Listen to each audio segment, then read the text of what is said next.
The last step in my giant shower was to grout it, and I set up a separate camera to have an easier go of the time-lapse. Little did I know that the small amount of movement that camera did made the time-lapse just about as bad as normal, so next time I get to lock that off.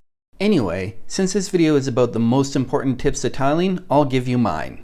First, make sure your walls are flat, and as best as you can do, plumb and square.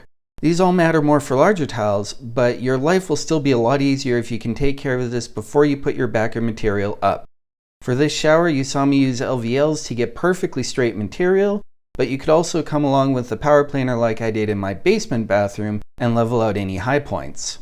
Another option is to skim out the backer board in any low points with thinset, as I did for the second upstairs shower.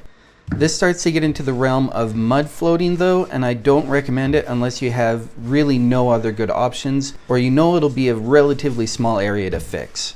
I personally really dislike the idea of wet shimming, because as long as you still have to fasten your backer with screws, you have a pretty good chance of overdriving and squishing out the thinset, and it's not suitable for all backers. Second, do use a laser, straight edges, levels, etc. Even if you're doing a zero gap subway as I did for my kitchen backsplash, check it every few rows to ensure that you're not drifting off level. Tiles don't always come perfect, so check your work as you go.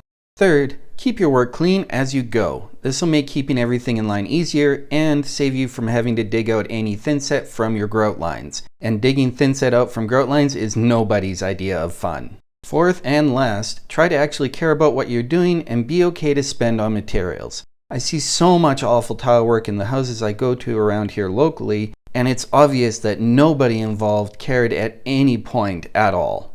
Tiling isn't hard.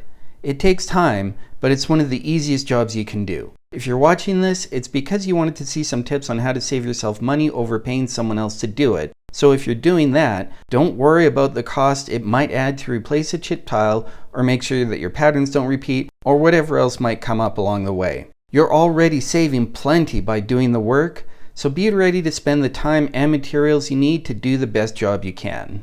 That's all I've got for this one. At this point my work was done, and all that was left was to bring in some glass guys to install the last wall and the door. I hope to only once again ever build a shower this good when I'm in my forever house, because it was sure out of scope for the house that I put it in this time.